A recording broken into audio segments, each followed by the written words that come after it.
I said to myself, I don't care what it takes. I'm going to do whatever it takes to become a decent speaker in front of a group. And it took a long time. And the journey, to your point, I love how you said that. The journey never ends. I can keep getting better and improving. Yes, I've come a long way, but that doesn't mean I've reached my destination. To me, it's just the game is always trying to get better and seeing how I can impact more people, and the people I get in front of, how can I have the most impact when you're in front of that group, whether it's virtual or in person? Hi, my name is Pernilla, and this is my Challenge Your Norm podcast. I'm absolutely obsessed with anything related to personal development. And well, to grow, we got to challenge our norm. And so on this podcast, we chat about life and how we can challenge our normal way of living it to make it greater than we could have ever imagined. Just one little belief, habit, bold move, and perspective at a time. I am so excited to share today's podcast episode with you because I'm sitting down and talking with Matt Scoletti, who I met on the streets of Ohio. We were both at the Summit of Greatness, and when I met him, I could just feel his energy was amazing. We had good conversation, but as I got to know more of his story, I was just very inspired by it, and I thought that first of all, I wanted to know more, and I thought that maybe you guys would feel as inspired by him as I was. And so in today's podcast episode, he shares his journey from being a functional alcoholic, being terrified of public speaking, to his life today, which you're about to find out looks very different. Matt, I'm so excited to be chatting with you. And we were just talking about how we both have such high energy and that when we get together, it's such a good vibe. We met at Lou's house event, the Summit of Greatness. It was really awesome. I'm just so excited to be chatting with you today. And I need to start off with a question because a lot of people would look at what you've done and think you are crazy. How does someone manage to do that? You're an Ironman runner. Athlete, I don't even know what to call you with the Ironman, but you do those crazy things. And you've done 2 times 100-mile ultra runs and 21 marathons in 21 days. What got you into that? Have you always been, I mean, I kind of know the backstory, but for anyone who is listening, is that something you've always done, or was that a switch you made at some point in your life? No, that was not something I've always done. And just before I dive in, I love how we met randomly on the street of Columbus, Ohio. Just walking down the street. That was so fun. But yeah, so I was not always into this at all. I did not run my first marathon until 2019, I believe it was. So I guess my personality, and we are very high energy, is one of, when I go in, I go all in on something hardcore. And for those that, I mean, I'm sure none of your audience knows my backstory. I went hardcore into partying and drinking for like 10 plus years of my life. So from 2002 to 2013, 14, I had no direction. I was partying. I was basically a functional alcoholic. And it took hitting rock bottom multiple times to realize I don't want my life to end this way. Something has to change, or I mean, I am going to be proud of nothing over the course of my whole life. So in 2016, I officially stopped drinking, hopefully for good. It's been 6+ years. I ran my first marathon. I don't know if you know this. We had this really tragic event in Pittsburgh. I'm from Pittsburgh. And it was at this Tree of Life synagogue where 11 people were actually shot and killed during their worship. And it hit me really hard being from Pittsburgh. I love everything about this city. And I thought, I want to do something I'm Catholic. This is a Jewish community, to show that religion doesn't matter. Background doesn't matter. We're all in this world together. And I decided to run the Pittsburgh Marathon a few months later with an 11-pound weight vest on, and it was 1 pound representing every person that was killed in this tragedy. And the whole point was just that I believe that love conquers over the long haul, and hate can win in the short term, in my opinion, but love is always going to prevail. And that was the reason for running the Pittsburgh Marathon. Little did I know that that would turn into wanting to run much further and much more often, but that's sort of what got me started in the marathon running. Wow. That is amazing. So you went from drinking a lot, partying a lot, and then you mentioned that at one point there was a rock bottom. Can you share a little more about that? What that Sure. looked like to make you actually make that shift? Sure. I just shared this. I was talking to I was talking to my mom about this. Like we have some deep discussions sometimes. I actually showed up. So I am a church goer, and I showed up at a church social function drunk. And it's kind of funny. It wasn't funny at the time. I went to the wrong church. I walked to church and I went to the wrong one because I was so out of it. And they said, "You're not even at the right place." Like, no. So I go to the right church, and a woman who I am is a very dear friend of mine. She saw what I looked like. She knew that I was tipsy. And she said, "Matt, like, I don't think I should let you into this function. You don't look like you're at a good place right now." And I wasn't. She was right. So I got kicked out of a church function before I even went in. And I walked home, and I don't know what happened that night, but the next morning, I just felt horrible and embarrassed and thought something has to change. I can't be 45, 50 years old still doing this. What's it going to take to make a shift? And that was a big reason why I decided to make a change. Like the week before that, I woke up on the floor of my living room after a night of partying. And I'm just thinking, this is not somebody in their early 30s should be doing this. This is like, nobody should be doing this, but this is more like a college student would be doing something like this, not a 33-year-old. So that was my rock bottom, and just realizing I don't care what it takes. I'm going to make a change, or I'm going to die trying, So that was where I had to get to. It was almost this disgust of myself, but in a motivating way to want to make a change in my life. Wow. When we escape from our reality, whether that's with alcohol or food, or, there's so many ways to cope with emotions that maybe we don't know how to deal with or how to even take care of. Do you feel that there was something in your life at the time, now looking back, that you can see now that maybe you couldn't see at the time that you were escaping from, or anything that just didn't feel right? That's a really good question. I've never been asked that question that way. That's a really good question. I think the answer is definitely yes. I mean, I think I was fearful of everything at the time, and I had no confidence in myself. I had low self-esteem. And I think really the escape was when I had a few drinks in me, I had more confidence, fake confidence, but I had more self-esteem. Again, that's not real self-esteem. It was manufactured through alcohol. But I think it was an escape from just the person I knew I had become. And I think I was so scared to go the hard route and look deep inside myself, and just wanted to take the easy route of drinking. And I think the last thing was, it became my identity, and this was my own doing, but I was party, fun, outgoing guy. And whenever you had friends over, you wanted to invite me over because I was going to bring the craziness. Like I was going to be drinking, being loud, dancing, which actually I still do all that now. I just don't drink. But so I see your 5 a.m. dance parties. This is now they're just sober dance parties. So yeah. I identified with this person that drank a lot. And I think when I created that identity, I liked how other people saw me.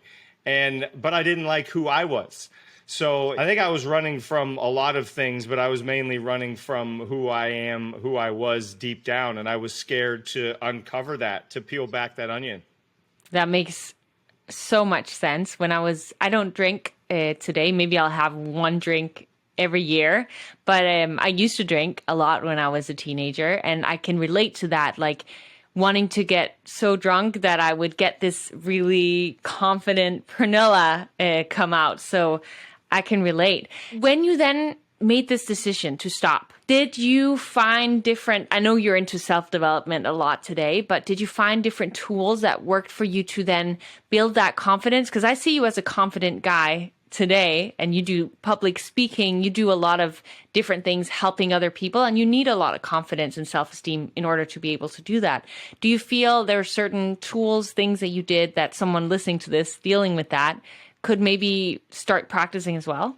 Absolutely. I did a lot of different things, and some worked, some did not. But one of the things I did sort of by default is I got a great mentor, and I started getting around people that were healthier. So I only hung around my best friends were drinking buddies. And when you go out to bars, you meet other people that are out at bars. So when I stopped going to bars, I started meeting people in other areas like the gym. I met a guy, a professional speaker at a conference who is still a mentor of mine like 12 years later, health and wellness expert. His name's Chris. And he's like 20 years older than me, so he knew the road ahead, and he's coached me for years. So I think one idea is to get around people that you want to be like. And I love this quote. I can't remember who said it, but get around people whose normal behavior is your desired behavior. So if I want to get healthier and I'm not hanging around any healthy people, it's going to be a lot harder than if I join a gym and get into a community of people that want to get healthier. So one huge thing I did was, and I sort of got lucky. I don't think I knew I was doing it at the time. I gathered mentors and friends and relationships of people that were healthy and that did not drink. And it opened my eyes to, oh, wait, you can live a sober life and still have fun. Like I almost couldn't compute that at first until you see people doing it. And then once you see other people doing it, it's like, well, why not me? Why can't I be one of these fun, sober, silly people and not have to have a drink in my hand to have fun? So that's one thing. Another thing, and I know you know this, is just owning, I call it owning the bookends of my day. So the beginning and the end of the day to me are the most important. And I think my whole day is anchored in my morning. And you alluded to it, but I do it every day, whether it's on social media or not. I mean, I start dancing and sometimes it's 10 seconds. Like it's not always a whole 5-minute song. Like I just move my body, I dance, I do something silly, and it immediately tells my brain, okay, we're awake. We're doing something fun. I'm probably smiling because I look like a crazy person. And it just puts me in a good mood. And then I go work out. And I think anchoring and getting healthier and pushing yourself through a difficult workout, you said with my confidence, I was the most not confident person ever back in my drinking days. But like when I can anchor my day in a workout that's difficult, and I already feel like I won, and it's only 7 o'clock in the morning, and I've already danced, read a little bit, meditated, and worked out. I've done more than I used to do in a whole day years ago. So I think those two things, getting around the right people and owning the front and back end of your day, can be huge. And if you wake up before the rest of the world and the world's still quiet, you can be very efficient, I think, first thing in the morning. That is such great advice. And I agree 1 trillion times with everything you just shared.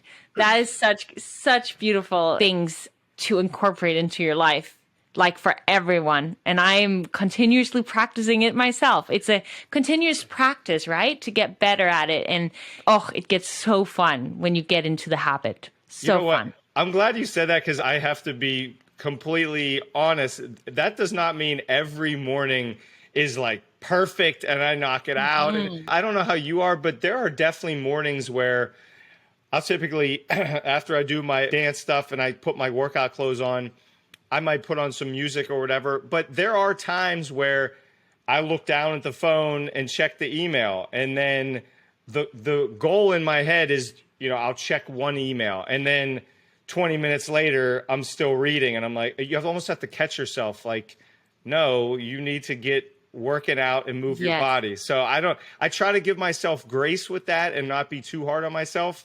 But there are definitely mornings where it's not all sunshine and rainbows and it goes perfect. Oh, absolutely. That's why I call it a practice, because there are going to be those days. And then we got to ask ourselves, okay, what can I do from now on to make sure this doesn't happen? And then we find a solution to make it a little better, but then maybe eventually a few weeks later, something else tends to happen. And then again, we ask ourselves, okay, how can I make sure that doesn't? And it's just a practice, right? Yeah. Yeah, absolutely. Nothing is ever perfect. It's always a continuous evolving cycle of getting better. That's super inspiring and great advice. I would love to get into, because you do public speaking. So from you shifting your mindset, you're turning your entire life around to getting into inspiring other people and helping them with their life. What did that look like for you? How did that whole journey look like? That's a great question too. So I had no intention on being a public speaker until I did start making these positive shifts in my life. And I had somebody, I started back then, this was, 7, 8, 9 years ago, Facebook was the main social media at the time. So I started sharing my story a little bit on Facebook. And I had somebody reach out to give a presentation to their group.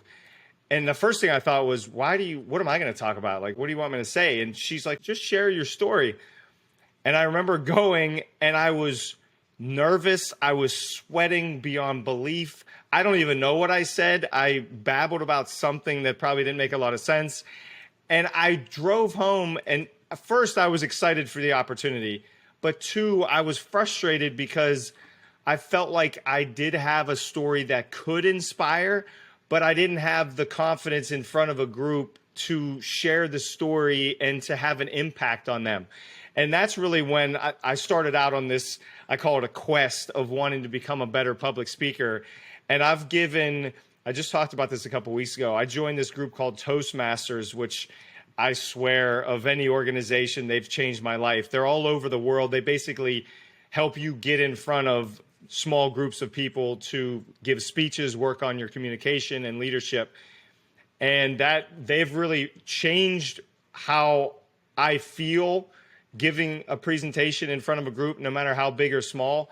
And I've tried to hone my craft on the message that I deliver, because if you have a great story but can't communicate it, then it's not going to impact the audience. And by the way, for anybody listening, I've given at least 50 speeches. The first 40 to 50 speeches I gave in Toastmasters, by the way, they're 5-minute speeches. I couldn't even get them out because I was so nervous. So it took I guess I'm a slow learner, Pernilla. I don't know. Maybe that's part of it. But I had this story. I don't think you are. I think when you have that big of a fear, for me at least, it just takes so much practice, doesn't it? Yes, it does. Yeah. And I think it takes this idea that I said to myself, I don't care what it takes. I'm gonna do whatever it takes to become a decent speaker in front of a group. And it took a long time. And in the journey, to your point, I love how you said that. The journey never ends. I can keep getting better and improving. Yes, I've come a long way, but that doesn't mean I've reached my destination. To me, it's just the game is always trying to get better and seeing how I can impact more people, and the people I get in front of, how can I have the most impact when you're in front of that group, whether it's virtual or in person. Amazing. I think this is such a beautiful reminder for all of us that if we have a fear towards something, if we just continuously practice and commit, like you said, you were like, there's no way I'm not gonna do this. You said it in different words, but you committed to wanting to get better at this craft and not giving up if you have something that you want to do. Did you say it's called Toastmasters, the group that you were in? Yeah, I'm still. If anyone wants to, if anyone wants to, like myself, get better at public speaking, then maybe that's something to look into. It's a wonderful organization. It's very inexpensive to join any club, and they do a lot of virtual clubs now. So you could join really anywhere in the world. I just gave a speech, and the group is from Montana. They were all virtual. So yeah, it's very accessible. And that organization has 1,000% changed my life. And they've helped me become a professional speaker. Like, they helped me I went from not being able to give a 3-minute speech to now giving keynotes in front of 500 plus people and feeling like I Wow. belong there. So over 10 years, they've helped me in a huge way. That's so amazing. Thank you for sharing that. Thank you. I'm going to look into Toastmasters Check it because out. speaking is something I want to get better at this year. Like that's one of my goals.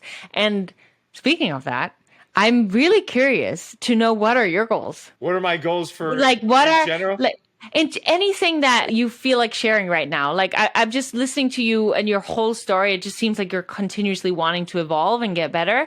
So I'm just curious, like, do you have anything you're working on or working towards? You ready? I'm excited to share this. You are officially the only person that I have shared this with so far. So Wow. I feel very honored. here we go. I lied. My best friend, I just told him a couple of days ago. Okay. Okay, you're That's number two. okay then. You're number two. All right. So at the start of every year, I like to try to come up with at least one goal that just scares the crap out of me. But I know that it's not only going to help me, but it's going to help the people that I want to help.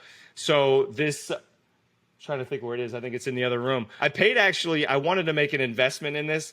It's a massive poster board that says 2023 impact 100 audiences. So I think last year I gave like 35 speeches, virtual or in person. And I thought, okay, how can I really crank this up to push myself? Why not go from 35 to 100 and just see what happens? And I think I'm giving myself grace too, where if the year ends and it's 87 speeches, that's a long way from 35. Oh my gosh. So the goal is to impact 100 audiences in 2023. And actually I've knocked out, I have a lot of virtual ones that I already gave the first couple weeks of the year. So it's just, I love being scared of the goal and then doing whatever you can to try to make it happen anyways. Oh, I love that. I heard this quote that I am definitely going to butcher, like not have correctly, but it's something about like, if you reach for the stars, even if you only land on, let's say like the moon, then you still get further than if you just reached for the light bulb, you know, like the higher you reach, the higher you're going to go, regardless of whether you reach the goal or not. So I'm so excited for your goal and follow your journey this year and see. It. Yeah, that's so exciting and inspiring, I feel like, for both me and everyone listening. I want to be respectful of your time because you have a speech in a little bit, but we do have a final question that I like to ask on this podcast, because this podcast is called Challenge Your Norm, because I believe that when we challenge our norm, we have fun, we grow, and growth is my core value. So that's just what I love. If you had to give one advice on how the listeners should challenge their norm, what would that look like? Oh, this is such a good question. I'm thinking in my own head how I need to keep challenging my own norm. And I might give you two quick answers, but one of them, can't remember where I heard this first, but like you can take my example, inspire 100 audiences. And maybe I would think that would take 2 years.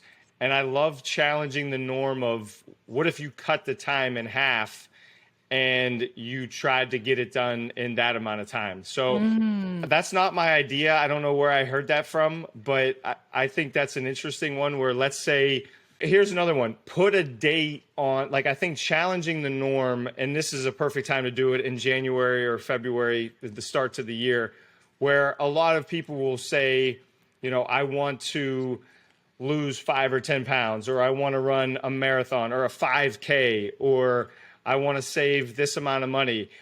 I love having a date on it. So as soon as, like, to challenge my norm or challenge the norm of the listeners, pick a date. Yes, you want to run a 5K in 2023.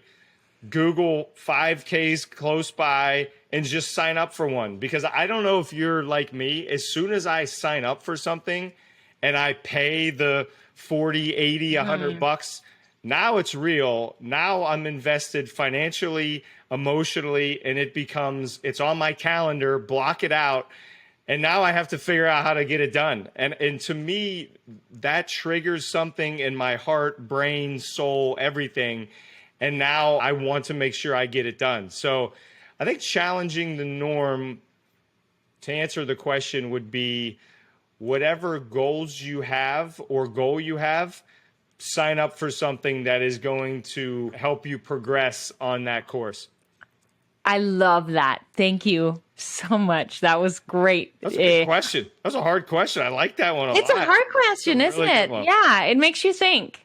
But I think it's important we ask ourselves that frequently so that we can continue to grow. So I need to ask myself that more often. And you alluded to it earlier. I think that the things that we fear, or that I fear, running towards those, like that's a great way to challenge the norm too. Like if you're scared to call this one client, it's like, then you probably know you need to call that client. And whatever you need to do, whether it's play an Eminem song before you pick up the phone, jump up and down, do 10 burpees, like get it done. But yeah, I think like public speaking was a huge fear of mine, and I knew that's a direction I had to go in. Like that was important to me, and that's why I feared it, I think. I love it. Thank you so much. I want for anyone who wants to hear more about you, learn more about you, maybe listen to some of your speeches, how can they find you and connect with you? Yeah, I mean, on Instagram, I'm probably most active. It's just my name, at Matt Scoletti. I think I answer every DM of anybody that reaches out to me, because it means a lot when people reach out. So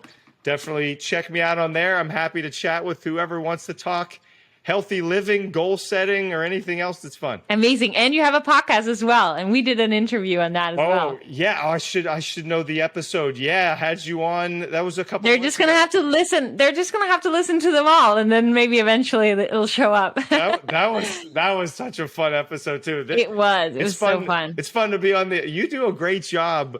I mean, on both sides of it, but you do a great job interviewing. Your questions are deep, and I've been blessed to be on a decent amount of podcasts. I have not been asked 3 or 4 of those questions that you asked. Those are powerful. Thank you so much. And you as well. I really, really enjoyed being on your podcast. I know you have to go so soon, but I just want to thank you for being here, and thank you for taking control of your own life and now inspiring others to do the same. That is just beautiful. And you're creating such impact in this world. And I just thank you for that. Well, so are you. You're creating a ton of impact. Okay, last thing, just because you got me thinking now, is I made this mistake in the past, is I played the blame game where I took no accountability for my actions, and instead I blamed everybody around me. And you just got me thinking, being accountable for our own actions, like you just said, taking control of your own life. I didn't think I had control of my own life, and I think it's a big part of it was I blamed whoever else I could in order to let myself off the hook. So you're right. We have the power to make these changes. And as soon as the accountability kicks in, it can be a whole new life. Oh, words of wisdom. Yes, take accountability. It's so easy to blame others, but yes, take control and accountability. Thank you for sharing that. That was a beautiful way to end this podcast. Thank you so much for being here. And to everyone else, remember that in order for you to grow, you have to challenge your norm.